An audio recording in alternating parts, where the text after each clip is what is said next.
2.4 part 2 sculpture. So I just learned something. I was looking at this and it said gesso, and I thought perhaps it was a typo because there is he did do this sculpture in marble. So I was a little confused, and I did look it up, and gesso is sometimes used with sculpture. Usually, when it's made out of sculpture, carved out of gesso, it is a preparatory, less permanent material that goes into a casting process. But I believe this is from a mine of that material, and it's stiff enough or hard enough to withstand a little wear and tear. It's indoors, and perhaps it always was indoors. I'm not sure on this particular case. But anyway, our point for our author, I just thought was very interesting because there is another one that he has outdoors that is marble.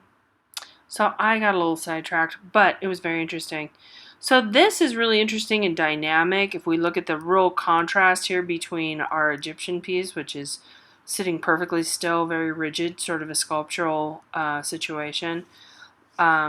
Now, the rape of the Sabine women is a long story from history, and I don't want to get too into that, but the idea here is that there's dynamism happening in this pose.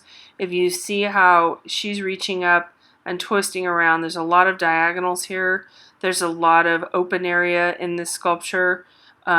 Very hard to do. There's an open area between the arms, an open between the bodies. Complicated and complex sculpture that is carved.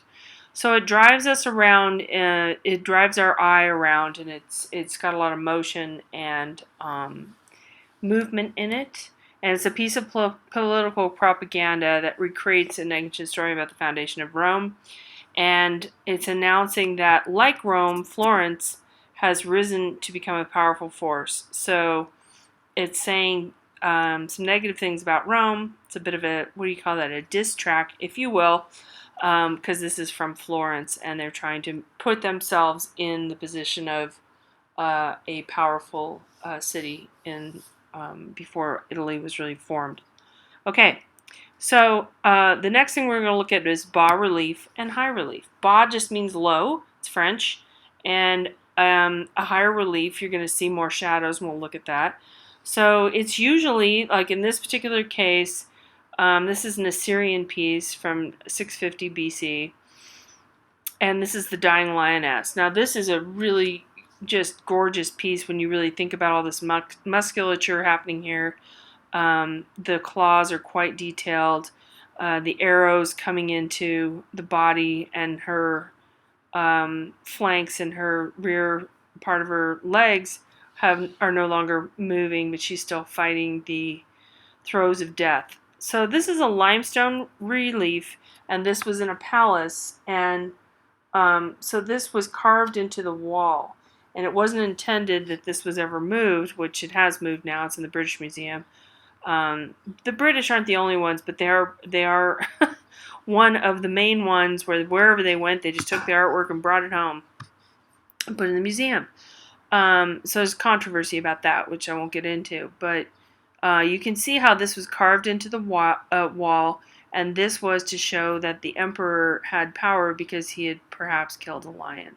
Okay, so just there on a palace wall, very intense, and trying to show that kings rule over a large territory, and they are powerful, and it shows the king's bravery because he hunted and killed a lion. Killing lions throughout a lot of cultures in Africa and the Middle East was a sign of manhood. So this is high relief. We're looking at a different one, beautiful piece, again with the lion. This is just coincidental. Don't think that all relief is lion-oriented. I always have that one student that sort of makes that connection, and I get that because this is all new stuff to you, but think about this. This is a high relief. It almost looks like he is more dimensional than he is. High relief, the kind of rule of thumb is the shadows that you see here, and it's how much of the part of the body is on the wall. So this angel, you could say maybe half or a third or 2/3, it's hard to tell, of the wing is on the wall, so that would be bas-relief in this area. But the face, it is more than halfway off that wall, so that head here is into high relief. And his head is completely away from the wall, at least from this angle from what we're seeing. His arm is completely off the wall, and the lion's body, for the most part, is away from the wall. So this is high relief, and the easiest way to know is by looking at the shadows. So this is commemorating Belgium's first king.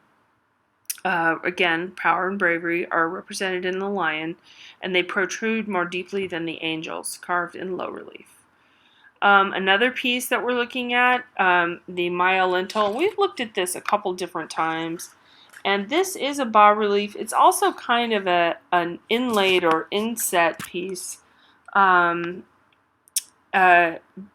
or incised is another way to say it. But it's sort of a flat stone. Do you see how this is kind of all flat in a box? And then it's carved in. And you see this in one particular era in Egypt too. But here we are in the Mayan culture with this piece that's carved out. See the deep shadows here? So this would be high relief down in here, and then some lower relief in the areas where the pattern on her clothing would be, or her jewelry, but it's a high relief piece.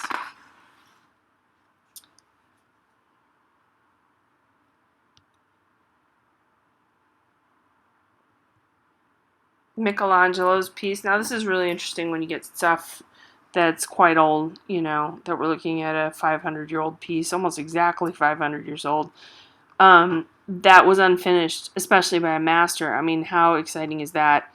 And this is more popular, I think, in the last 20 years in museums because we're fascinated by the process of these people that we can never know.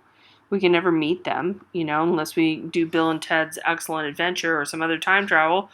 But, you know, it's really interesting to see how they worked. So he could really see, Michelangelo's our amazing Renaissance master, and he could really see the figure, what he was trying to get out of a particular stone. He would go around and choose his stones, and he would say this one and not that one, and then he would mark, you know, and know which ones he wanted to do what with. He could really see this. Of course, there's drawing and preliminary sketches and so on, but he had a really great sense of what could happen from the stone. We don't know exactly why this might have been unfinished. It could have been that it cracked slightly, and he could also, you know, have gotten busy with something else. There's a lot of times we start things as artists and we don't finish them, unfortunately, but this is great because it tells us something about his process. You can see all these chisel marks down here, but once he's chiseled this away, there's no going back. Look how the torso, the abdomen, is almost completely finished in there, and the musculature. I mean, it's really quite wild to see how he works, because that hand hasn't even been figured out, and yet much of this is already done. So you can see the block here of the marble, and you can see his process. It's really exciting. Stop there.